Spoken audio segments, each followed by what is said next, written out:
श्रोताओं का स्वागत है। आज हम एक ऐसी कहानी में गहरे उतर रहे हैं जिसने अमेरिका को झकझोर दिया था। वर्जीनिया टेक विश्वविद्यालय की कहानी। जी, ब्लैक्सबर्ग वर्जीनिया में स्थित यह यूनिवर्सिटी अपनी इंजीनियरिंग, कैडेट कोर और एक सुरक्षित माहौल के लिए जानी जाती थी। बिल्कुल, मतलब अप्रैल 2007 से पहले सब कुछ एकदम सामान्य था। लगभग 30,000 छात्र, चहल पहल वाला कैंपस, और हाँ, सुरक्षा को लेकर लोग काफी निश्चिंत थे। हाँ, महफूज माना जाता था उसे।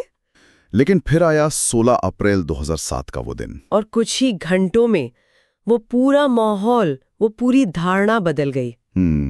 ये कैंपस अमेरिका के आधुनिक इतिहास की सबसे घातक, सबसे भयानक सामूहिक गोलीबारी का गवाह बना। एक ऐसी घटना जिसने पूरे देश को स्तब्ध कर दिया था। हाँ, और इसने कई गंभीर सवाल भी खड़े किए, जैसे मानसिक स्वास्थ्य का मुद्दा, कैंपस कितने सुरक्षित हैं, बंदूक नियंत्रण, इन सब पर एक राष्ट्रव्यापी बहस छिड़ गई। बिल्कुल, और आज हम इसी त्रासदी की परतें खोलने की कोशिश करेंगे। जो भी स्रोत उपलब्ध है उनके आधार पर समझने की कोशिश करेंगे।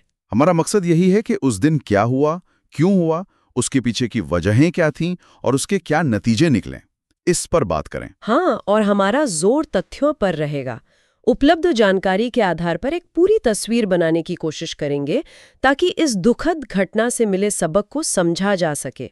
तो फिर चलिए शुरू करते हैं उस व्यक्ति से जिसने ये सब किया, सियोंग हुई चो। जी। इसका जन्म 1984 में दक्षिण कोरिया में हुआ था। फिर 1992 में, मतलब जब वो करीब 8 साल का था, उसका परिवार अमेरिका आ गया और वर्जीनिया में बस गया। हाँ, सेंटरविल वर्जीनिया में। स्कूल के दिनों की बात करें तो टीचर्स बताते हैं कि वो ज्यादातर शांत रहता था, थोड़ा अलग थलग, लेकिन हाँ, होशियार था। पर उसी समय कुछ परेशान करने वाले संकेत भी थे, है ना? हाँ, बिल्कुल। बताया जाता है कि मिडिल और हाई स्कूल में उसे काफी तंग किया गया, बुलिंग हुई। शायद इसी वजह से वो और अकेला होता गया। और शिक्षकों ने एक चीज और नोट की थी, सिलेक्टिव म्यूटिज्म। मतलब वो कुछ खास हालात में ही बोलता था, वरना एकदम चुप। जी, ये एक तरह की एंग्जाइटी डिसऑर्डर है। और उसकी स्कूल के काम में, जैसे कविताओं या कहानियों में, अक्सर मौत, जुनून, बदला, ऐसे हिंसक या कहें कि रुग्ण विषय सामने आते थे। ये शुरुआती संकेत बहुत महत्वपूर्ण है। इन्हें नजरअंदाज नहीं किया जाना चाहिए था शायद। आगे चलकर पता चला कि उसे गंभीर चिंता, डिप्रेशन और सिलेक्टिव म्यूटिज्म का बाकायदा निदान भी मिला था। हाँ, और 2005 में एक घटना हुई थी जब उसने कुछ महिला छात्रों को कथित तौर पर कुछ डराने वाले संदेश भेजे थे। अच्छा। जी, इसके बाद अदालत ने उसे मानसिक रूप से बीमार पाया था। ये माना गया कि वो खुद के लिए या दूसरों के लिए खतरा हो सकता है। तो फिर उसे मदद मिली? उसे कुछ समय के लिए एक मानसिक स्वास्थ्य केंद्र में भर्ती भी कराया गया था, लेकिन फिर कानूनी प्रक्रिया के बाद उसे बाहरी रोगी उपचार की शर्त पर छोड़ दिया गया। मतलब ये साफ दिख रहा था कि उसकी मानसिक हालत ठीक नहीं थी, वो बिगड़ रही थी। बिल्कुल, लेकिन शायद व्यवस्था या समाज का ध्यान उतनी गहराई से नहीं गया जितनी जरूरत थी। खैर, अब आते हैं सीधे उस दिन पर, 16 अप्रैल 2007, वो भयानक दिन। जी। सुबह का वक्त था, करीब 7:15 बजे, 7:15 AM। चो ने वेस्ट एम्बलर जॉन्स्टन हॉल, जो उसी का हॉस्टल था, वहीं से अपनी योजना शुरू की। उसके पास 2 हैंडगन थी। हाँ, एक ग्लॉक 19 9mm और एक वॉल्थर P22 कैलिबर पिस्टल। और चिंता की बात यह है कि ये दोनों बंदूकें उसने कानूनी तौर पर खरीदी थीं। पिछले कुछ महीनों में ही वर्जीनिया के उस समय के कानूनों के तहत, अपनी मानसिक स्वास्थ्य समस्याओं के बावजूद। हाँ, ये सिस्टम एक बड़ी खामी थी उस वक्त।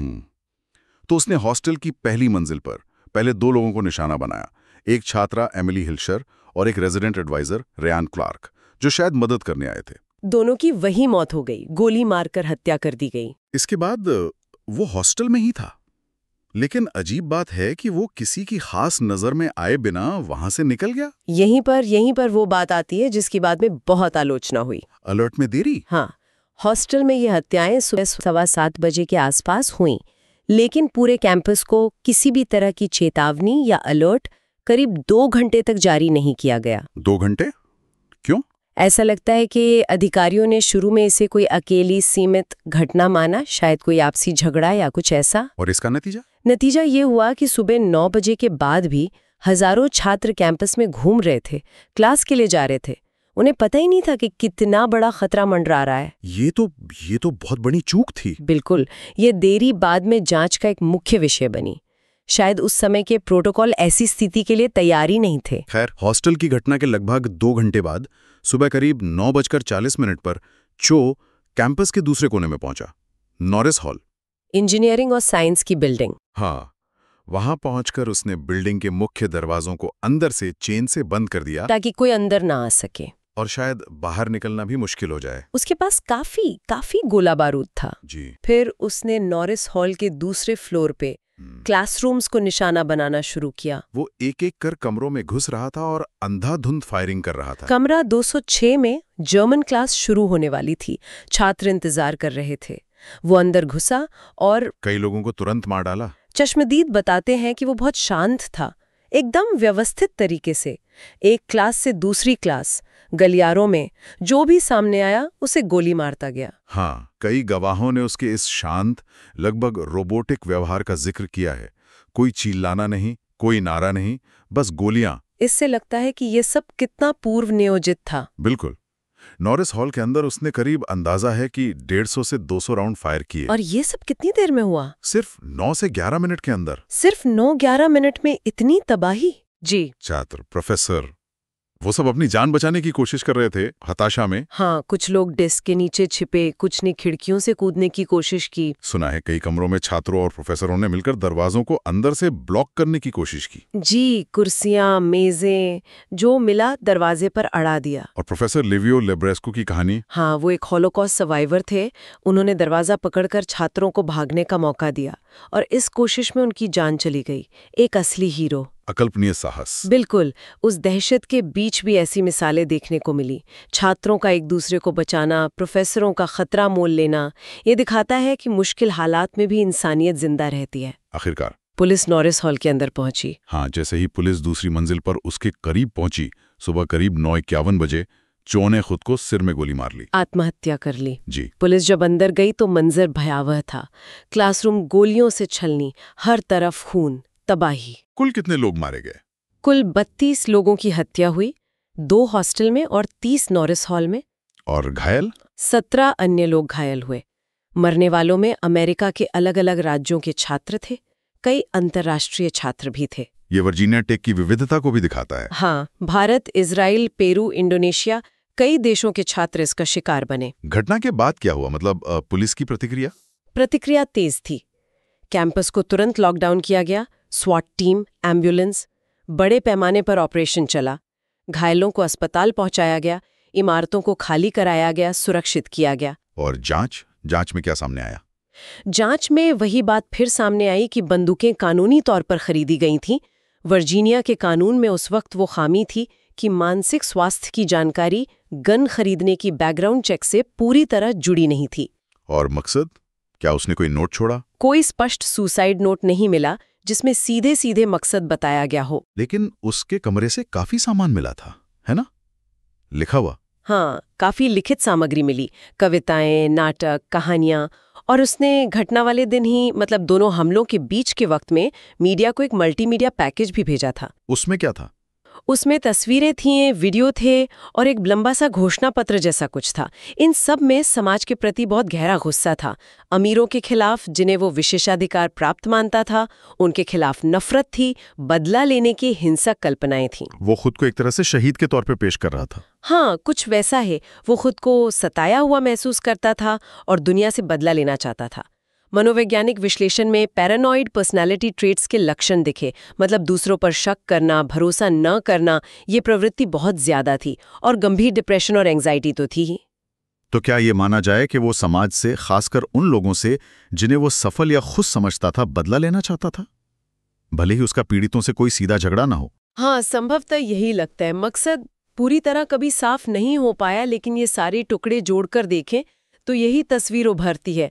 अलगाव, गुस्सा, मानसिक बीमारी और बदला लेने की तीव्र इच्छा। पर क्या ये वजहें काफी हैं? मतलब क्या इतनी भयानक हिंसा को सिर्फ इन चीजों से पूरी तरह समझा जा सकता है? ये सवाल शायद हमेशा रहेगा। ये बहुत मुश्किल सवाल है। शायद कोई एक वजह कभी काफी नहीं होती। ये कई चीजों का एक जटिल मिश्रण था।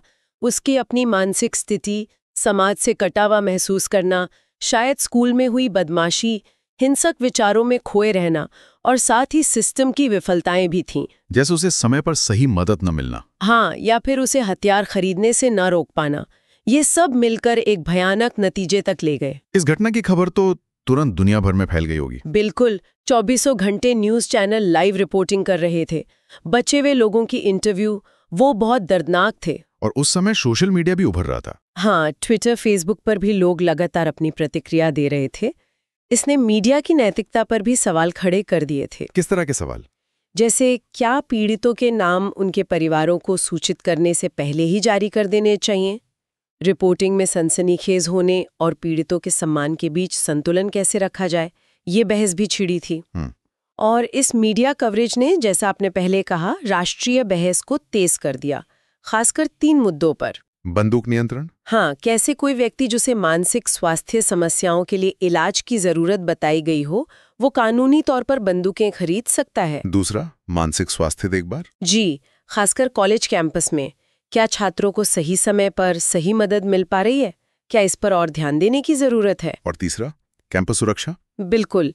क्या स्कूल कॉलेज ऐसी घटनाओं के लिए तैयार हैं? उनके अलर्ट सिस्टम कितने प्रभावी हैं? उनकी प्रतिक्रिया योजनाएं क्या हैं? ये सब सवाल बहुत जोर शोर से उठे। बिल्कुल नहीं। उनमें एमिली हिल्शर जैसे छात्र थे, रायन क्लार्क जैसे मददगार लोग थे, मैक्सीन टर्नर जैसी होनहार छात्रा थी, प्रोफेसर लोगानाथन, प्रोफेसर ग्रांटा जैसे शिक्षक थे और प्रोफेसर लिब्रेस्कू जैसे नायक। हर एक की अपनी कहानी थी, अपने सपने थे। और हमें उन 17 घायलों को भी याद रखना चाहिए जिनके जीवन पर इस घटना का स्थायी असर पड़ा। जी। वर्जीनिया टेक ने उनकी याद में हॉकी स्टोन मेमोरियल बनाया है, जो बहुत ही मार्मिक जगह है। और कई स्कॉलरशिप भी शुरू की हैं। और जो लोग बच गए, उनकी बहादुरी भी कमाल की थी। हाँ, जिन छात्रों ने दरवाजे बंद रखे, जिन्होंने दूसरों की मदद की, जिन्होंने उस अफरा तफरी में भी 911 पर कॉल किया, उनका साहस और उनका लचीलापन वो सचमुच प्रेरणा देता है। और सुना है कई सर्वाइवर्स बाद में एक्टिविस्ट भी बने। जी बिल्कुल। कई बचे हुए लोगों ने अपनी कहानियों का इस्तेमाल किया कैंपस सुरक्षा और मानसिक स्वास्थ्य जागरूकता की वकालत करने के लिए।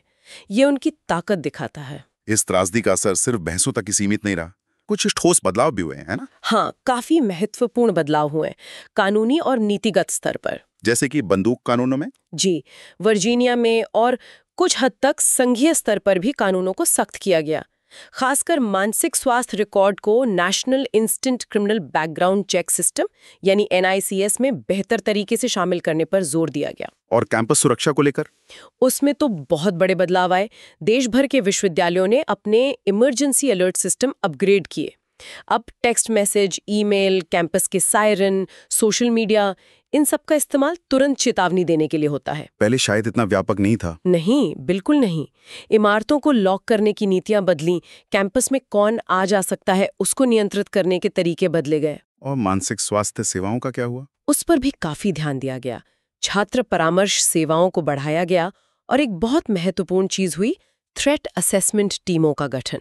ये क्या करती हैं? इनका काम होता है ऐसे व्यक्तियों की पहचान करना जो संभावित रूप से खतरनाक व्यवहार दिखा रहे हों और फिर समय पर हस्तक्षेप करना ताकि ऐसी घटना दोबारा ना हो। मतलब संकेतों को पहले ही पहचानना? हाँ, एक तरह से। वर्जीनिया के गवर्नर ने एक रिव्यू पैनल भी बनाया था जिसने अगस्त 2007 में अपनी रिपोर्ट दी। उसमें क्या खास था? उस रिपोर्ट में खास तौर पर चेतावनी में देरी और कम्युनिकेशन में जो कमियां थीं उन पर उंगली उठाई गई थी और कई सुधारों की सिफारिश की गई थी। इसका असर पूरे देश में कैंपस सुरक्षा नीतियों पर पड़ा। जो लिखाइयां और वीडियो थे, उनका भी कुछ इस्तेमाल हुआ? हाँ, हालांकि ये काफी विवादास्पद रहा, लेकिन शोधकर्ताओं ने उनका इस्तेमाल सामूहिक हिंसा के मनोविज्ञान को समझने, खतरे के संकेतों को पहचानने के लिए किया। बचे हुए लोगों पर इसका असर तो लंबे समय तक रहा होगा। जाहिर है, कई लोगों ने post traumatic stress disorder, anxiety, depression का सामना किया। ये एक ऐसा घाव है जो शायद पूरी तरह कभी नहीं भरता। लेकिन जैसा आपने कहा, कई लोग इससे उभरकर पैरोकार बने। जी, ये उनके जज्बे को दिखाता है। तो अगर हम पूरी तस्वीर देखें, 16 अप्रैल 2007 सिर्फ एक दुखद तारीख नहीं है। ये अमेरिका के लिए एक चेतावनी थी, एक टर्निंग पॉइंट था। बिल्कुल। 32 जानें चली गईं, 17 लोग घायल हुए और इसने संस्थानों को, कानूनों को, समुदायों को हमेशा के लिए बदल दिया। हाँ। आज वर्जीनिया टेक को अक्सर लचीलेपन, याद और उम्मीद के प्रतीक के तौर पर देखा जाता है। एक ऐसी जगह जिसने बहुत भयानक दुख झेला, और फिर उससे उभरने का रास्ता खोजा। आज की इस पूरी बातचीत से ये तो साफ है कि सुरक्षा नीतियां, अलर्ट सिस्टम, मानसिक स्वास्थ्य सेवाएं, इन सब में सुधार कितने जरूरी हैं और हुए भी हैं। लेकिन ये हमें एक और गहरे सवाल पर सोचने के लिए छोड़ जाता है। क्या? कि कोई समुदाय या कहें कि पूरा समाज इतनी भयानक हिंसा की याद के साथ जीता कैसे है, बिना उस याद को अपनी अकेली पहचान बनने दिए। सही बात है। ऐसी त्रासदियों के बाद असली लंबे समय तक चलने वाला उपचार और भविष्य के लिए रोकथाम, उसका असली स्वरूप क्या होता है? ये एक ऐसा विचार है जिस पर आज चर्चा किए गए स्रोतों से मिली जानकारी हमें और सोचने पर मजबूर करती है।